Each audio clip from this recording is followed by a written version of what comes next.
ਸਤਿ ਸ਼੍ਰੀ ਅਕਾਲ ਜੀ and hello to everyone. Well ਇਸ ਸ਼ੋਅ ਦੀ ਸ਼ੁਰੂਆਤ ਕਰਾਂਗਾ ਇੱਕ ਸਿੰਪਲ ਕਨਵਰਸੇਸ਼ਨ ਤੋਂ ਜੋ 2 ਦਿਨ ਪਹਿਲਾਂ ਟੈਲੀਫੋਨ ਤੇ ਹੋਈ, ਜਿਹੜਾ ਕਿ ਆਸਟ੍ਰੇਲੀਆ ਤੋਂ ਆਇਆ ਸੀਗਾ।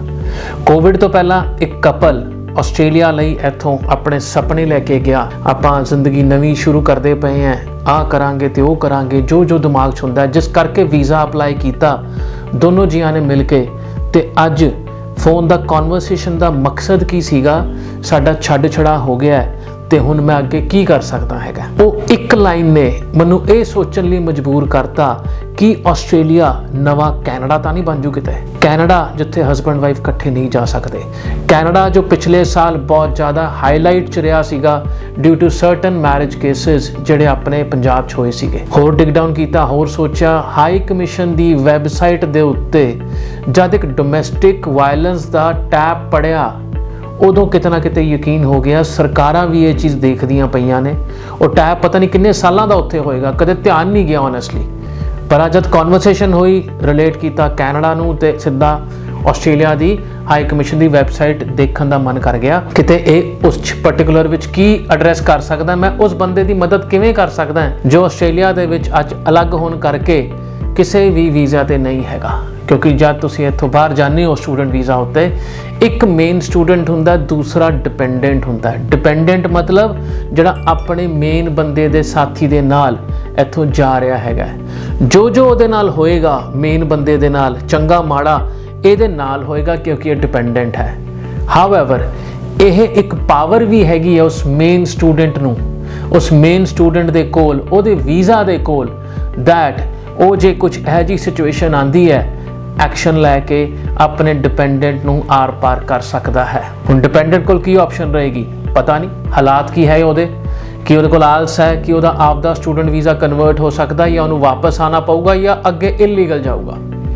ਬਹੁਤ ਸੋਚਿਆ, 2 ਦਿਨਾਂ ਇਹੀ ਸੋਚਦਾ ਆ ਰਿਹਾ ਸੀ ਆਨਸਰ ਕੀ ਦੇਵਾਂ ਉਸਨੂੰ। ਉਹਦਾ ਕਾਲ ਦਾ ਮੈਂ ਹਜੇ ਕਾਲ ਬੈਕ ਕਰਨਾ ਹੈ ਤੇ ਮੈਨੂੰ ਆਨਸਰ ਨਹੀਂ ਮਿਲ ਰਿਹਾ। ਕੀ ਜੜ ਤੱਕ ਗਏ। ਵੈਲ ਜਿਵੇਂ ਆਸਟ੍ਰੇਲੀਆ ਖੁੱਲਿਆ, ਆਪਣੀ ਸਾਰੀ ਕਾਉਂਸਲਿੰਗਸ, ਆਪਣੀ ਸਾਰੀ ਕੁਐਰੀਜ਼ ਜਿਹੜੀਆਂ ਆਉਂਦੀਆਂ ਉਹ ਯਾਦ ਕਰਨੀਆਂ ਸ਼ੁਰੂ ਕੀਤੀਆਂ, ਸਪੈਸ਼ਲੀ ਸਪਾਊਸ ਕੇਸਿਸ ਦੀਆਂ। ਵਿਆਹ ਪੁਰਾਣੇ, ਵਿਆਹ ਨਵੇਂ, ਹਰ ਕੁਝ ਜੀਟੀ ਤੇ ਜ਼ੋਰ ਪਾਇਆ ਹੋਇਆ। ਪਰ ਉਹ ਪ੍ਰੈਕਟੀਕਲ ਹਾਲਾਤਾਂ ਦੇ ਵਿੱਚ ਜਦ ਕਿ ਇੱਕ ਸਟੂਡੈਂਟ ਇੱਥੋਂ ਆਪਣੇ ਸੁਪਨੇ ਲੈ ਕੇ ਬਾਹਰ ਜਾਂਦਾ ਹੈ, ਆਪਣੀ ਜ਼ਿੰਦਗੀ ਦੀ ਪਲੈਨਿੰਗ ਕਰਕੇ ਜਾਂਦਾ ਵੀ ਚਲੋ ਇੰਨੇ ਪੈਸੇ ਲਾਏ ਹੈਗੇ ਆ, ਨਵੀਂ ਜ਼ਿੰਦਗੀ ਦੀ ਸ਼ੁਰੂਆਤ ਕਰਨ ਦਾ ਮੌਕਾ ਮਿਲੂਗਾ, ਤੇ ਉਹ ਕੰਟਰੀ, ਉਹ ਦੇਸ਼ ਮੌਕਾ ਦਿੰਦਾ ਵੀ ਹੈ ਕਿਉਂਕਿ ਉਹਦੇ ਰੂਲ ਬੜੇ ਡਿਫਾਈਨ ਨੇ।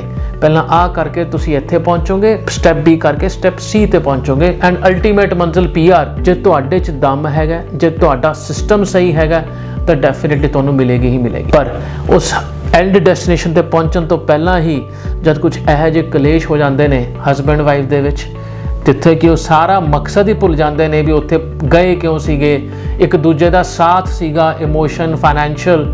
ਐਂਡ ਅੱਜ ਜਿਹੜੀ ਉਹਨਾਂ ਦੀ ਆਸਟ੍ਰੇਲੀਆ ਦੀ ਇਨੀਸ਼ੀਅਲ ਲੜਾਈ ਹੈ 6 ਮਹੀਨਿਆਂ ਦੀ, ਜਦ ਇੱਕ ਸੈਟਲਮੈਂਟ ਹੁੰਦੀ ਹੈ, ਦੋਨੋਂ ਇੱਕ ਦੂਜੇ ਦੇ ਨਾਲ ਸੀ। ਫਿਰ ਇਹ ਜਿਹਾ ਕੀ ਹੋਇਆ ਸਾਲ ਬਾਅਦ, ਤਾਂ ਚੀਜ਼ਾਂ ਬਦਲ ਗਈਆਂ, ਹਾਲਾਤ ਬਦਲ ਗਏ ਐਂਡ ਜ਼ਿੰਦਗੀ ਨੂੰ ਦੇਖਣ ਦਾ ਨਜ਼ਰੀਆ ਬਦਲ ਗਿਆ। ਇਹ ਸਿੰਗਲ ਕੇਸਿਸ, ਸਪਾਊਸ ਕੇਸਿਸ, ਜੇ ਕਿਤੇ ਨਾ ਕਿਤੇ ਇੱਕ ਅੱਜ ਸਾਨੂੰ ਆਸਟ੍ਰੇਲੀਆ ਐਡਵਾਂਟੇਜ ਦਿੰਦਾ ਹੈ ਆਪਣੇ ਜੀਵਨ ਸਾਥੀ ਨਾਲ, ਆਪਣੇ ਪਾਰਟਨਰ ਦੇ ਨਾਲ ਆਸਟ੍ਰੇਲੀਆ 'ਚ ਨਵੀਂ ਜ਼ਿੰਦਗੀ ਸ਼ੁਰੂ ਕਰਨ ਦਾ, ਤਾਂ ਉਹ ਫॉर ਗ੍ਰਾਂਟਡ ਬਿਲਕੁਲ ਨਹੀਂ ਲੈਣੀ ਚਾਹੀਦੀ। ਕਿਉਂਕਿ ਐਂਡ ਵਿੱਚ ਕੀ ਹੋਣਾ ਹੈ, ਜੋ ਪਿਛਲੇ ਸਾਲ ਕੈਨੇਡਾ ਦੇ ਕੁਝ ਐਪਲੀਕੈਂਟਸ ਨਾਲ ਹੋਇਆ, ESS ਇੱਕ ਮੁਹਿੰਮ ਸ਼ੁਰੂ ਕੀਤੀ ਸੀ ਗੁਰਿੰਦਰ ਭਾਜੀ ਨੇ। ਬਹੁਤ ਸਾਰੇ ਕੇਸਿਸ ਹੈ ਜਿਨ੍ਹਾਂ ਨਾਲ ਕੁਝ ਹੈਲਪ ਹੋਈ, ਕੁਝ ਨਹੀਂ ਹੋਈ, ਕਿਉਂਕਿ ਲਾਅ ਦੇ ਵਿੱਚ ਜਿਹੜਾ ਮੇਨ ਸਟੂਡੈਂਟ ਹੈ ਉਹੀ ਮੇਨ ਹੈ, ਜਿਹੜਾ ਡਿਪੈਂਡੈਂਟ ਹੈ ਉਹਦੇ ਨਾਲ ਜੁੜਿਆ ਹੈ। ਪਾਵਰ ਮੇਨ ਸਟੂਡੈਂਟ ਕੋਲ ਹੈਗੀ ਹੈ, ਉਹਨੇ ਕੀ ਕਰਾਉਣਾ ਹੈ।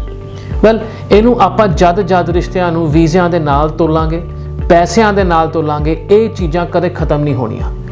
ਅੱਜ ਤੁਸੀਂ ਸਪਾਊਸ ਕੇਸ ਨੂੰ ਲੈ ਕੇ ਇੱਥੋਂ ਜਾਣਾ ਚਾਹੁੰਦੇ ਹੋ ਤਾਂ ਆਪਣੀ ਕਲੈਰਿਟੀ ਨਾਲ ਜਾਓ। ਮੈਂ ਹਮੇਸ਼ਾ ਕਹਿੰਦਾ ਸਪਾਊਸ ਕੇਸ ਇੱਕ ਬਿਗੇਸਟ ਐਡਵਾਂਟੇਜ ਹੈ ਹਰੇਕ ਉਸ ਸਟੂਡੈਂਟ ਵਾਸਤੇ, ਹਰੇਕ ਉਸ ਪਰਿਵਾਰ ਵਾਸਤੇ ਜਿਨ੍ਹਾਂ ਕੋਲ ਲਿਮਿਟੇਸ਼ਨ ਆਫ ਮਨੀ ਹੈ, ਕਿਉਂਕਿ ਬੜਾ ਕਲੀਅਰ ਹੈ ਇੱਕ ਬੰਦੇ ਨੇ ਪੜ੍ਹ ਕੇ PR ਤੱਕ ਲੈ ਕੇ ਜਾਣਾ, ਉਹਦਾ ਹੋਰ ਕੋਈ ਕੰਮ ਨਹੀਂ ਹੈਗਾ। ਦੂਜੇ ਬੰਦੇ ਨੇ ਪੈਸਿਆਂ ਵਾਲੇ ਪਾਸੇ ਦੇਖਣਾ ਤਾਂ ਕਿ ਪਹਿਲੇ ਬੰਦੇ ਨੂੰ ਕੋਈ ਪੜ੍ਹਾਈ ਦੇ ਵਿੱਚ ਦਿੱਕਤ ਨਾ ਆਵੇ, ਪੈਸਿਆਂ ਦੇ ਵਿੱਚ ਦਿੱਕਤ ਨਾ ਆਵੇ। ਹੁਣ ਜਦ ਇਹ ਮੇਨ ਰੋਲ ਰਿਸਪੌਂਸਿਬਿਲਿਟੀ ਦੋਨੋਂ ਜੀ ਆਪਣੀ ਆਪਣੀ ਪੂਰੀ ਕਰਨਗੇ ਤੇ ਕੋਈ ਪ੍ਰੋਬਲਮ ਹੋਣ ਦਾ ਕੁਐਸਚਨ ਹੀ ਪੈਦਾ ਨਹੀਂ ਹੁੰਦਾ। ਤੁਹਾਡੀ journey will be as smooth as you want it. But ਫਿਰ ਵੀ ਹਾਲਾਤ ਪੈਦਾ ਹੁੰਦੇ ਨੇ ਕਿਉਂਕਿ ਕਿਤੇ ਨਾ ਕਿਤੇ ਆਪਾਂ ਸਟੂਡੈਂਟ ਵੀਜ਼ੇ ਨੂੰ ਉਹ 2 ਸਾਲ ਦਾ ਪੀਰੀਅਡ ਜਾਂ 2.5 ਸਾਲ ਦੇ ਪੀਰੀਅਡ ਨੂੰ ਜ਼ਿੰਦਗੀ ਸਮਝ ਲੈਂਦੇ ਆ। ਬੜਾ ਸਿੰਪਲ ਜਿਹਾ ਫਾਰਮੂਲਾ ਹੈ, ਹਰ ਇੱਕ ਸਟੂਡੈਂਟ ਨੂੰ ਮੈਂ ਦੱਸਦਾ। ਆ ਜਿਹੜਾ ਸਟੂਡੈਂਟ ਵੀਜ਼ਾ ਅੱਜ ਮਿਲਿਆ ਨਾ, ਇਹ ਨਵੇਂ ਜ਼ਿੰਦਗੀ ਦੀ ਸ਼ੁਰੂਆਤ ਹੈ। ਇਹ ਤੁਹਾਡੀ ਡੈਸਟੀਨੇਸ਼ਨ ਬਿਲਕੁਲ ਨਹੀਂ ਹੈਗੀ। ਡੈਸਟੀਨੇਸ਼ਨ ਉਦੋਂ ਜਦ ਤੁਹਾਡੇ ਪਾਸਪੋਰਟ ਤੇ ਪਰਮਨੈਂਟ ਰੈਜ਼ੀਡੈਂਸੀ ਦਾ ਸਟicker ਲੱਗੂਗਾ ਜਾਂ ਤੁਹਾਨੂੰ ਉੱਥੋਂ ਦਾ ਪਾਸਪੋਰਟ ਮਿਲੂਗਾ, ਉਦੋਂ ਆਪਣੀ ਜਿੱਤ ਸਮਝਣੀ ਹੈ। ਨਹੀਂ ਤਾਂ ਇਹ ਜਿੱਤ ਜਿਹੜੀ ਅੱਜ ਤੁਸੀਂ ਸੈਲੀਬ੍ਰੇਟ ਕਰਦੇ ਹੋ ਮਠਾਈਆਂ ਖਿਲਾ ਕੇ, ਵੀਜ਼ਾ ਆ ਗਿਆ ਬੱਲੇ ਬੱਲੇ, ਅਸੀਂ ਉਹਦੀ ਸ਼ੌਹਰਤ ਲੁੱਟਦੇ ਹਾਂ, ਮਾਰਕੀਟਿੰਗ ਕਰਦੇ ਹਾਂ, ਤੁਸੀਂ ਇੱਕ ਨਵੇਂ ਸੁਪਨਿਆਂ ਦੇ ਨਾਲ ਜਹਾਜ਼ ਚੜ੍ਹਦੇ ਹੋ, ਉਹ ਤੁਹਾਡੇ ਵਾਸਤੇ ਇੱਕ ਚੀਜ਼ ਦੀ ਸ਼ੁਰੂਆਤ ਹੈ, ਤੁਹਾਡੇ ਵਾਸਤੇ ਉਹ ਨਵੇਂ ਰਸਤੇ ਦੀ ਸ਼ੁਰੂਆਤ ਹੈ। ਜੇ ਐਂਡ ਤੁਸੀਂ ਲੱਕੀ ਹੋ, ਤੁਹਾਡੇ ਨਾਲ ਕੋਈ ਹੈਗਾ ਤੁਹਾਨੂੰ ਇਮੋਸ਼ਨਲੀ ਸਪੋਰਟ ਦੇਣ ਵਾਸਤੇ। ਕਿਉਂਕਿ ਉਸ ਸਿੰਗਲ ਬੱਚੇ ਨੂੰ ਪੁੱਛ ਕੇ ਦੇਖੋ, ਜਦ ਇੱਕ ਸਿੰਗਲ ਬੱਚਾ ਇੱਥੋਂ ਜਾਂਦਾ ਹੈ 12ਵੀਂ ਤੋਂ ਬਾਅਦ, ਮੈਂ ਉਹ ਕਰਨਾ ਹੈ ਜਾਂ ਸਿੰਗਲ ਆਫਟਰ ਬੈਚਲਰਸ, ਮੈਂ ਸਾਰੀ ਲੜਾਈਆਂ ਆਪ ਲੜਨੀਆਂ ਹੈਗੀਆਂ, ਕੋਈ ਮੇਰੇ ਕੋਲ ਇਮੋਸ਼ਨਲ ਸਪੋਰਟ ਨਹੀਂ ਹੈ। ਵੈਲ, ਤੁਹਾਡੇ ਸੱਜੇ ਖੱਬੇ 에ਅਰਪਲੇਨ ਦੀ ਸੀਟ ਤੇ ਤੁਹਾਡਾ ਆਪਦਾ ਕੋਈ ਬੈਠ ਕੇ ਤੁਹਾਡੇ ਨਾਲ ਜਾਂਦਾ ਪਿਆ, ਤੁਹਾਨੂੰ ਕੋਈ ਦੁੱਖ ਸੁੱਖ ਹੋਏਗਾ ਤੁਸੀਂ ਉਹਦੇ ਨਾਲ ਦੁੱਖ ਸੁੱਖ ਸਾਂਝਾ ਕਰ ਸਕਦੇ ਹੋ, ਤੁਹਾਡਾ ਆਪਦਾ ਬੰਦਾ ਉਹ।